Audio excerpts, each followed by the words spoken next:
Tila hindi naging kasing saya ng inaasahan ni Joshua Garcia ang kanyang kamakailang bakasyon sa Siargao, ayon sa mga ulat at reaksyon ng mga netizens.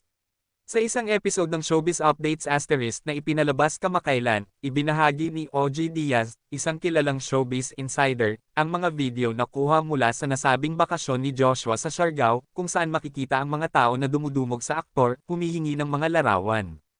Details in comment.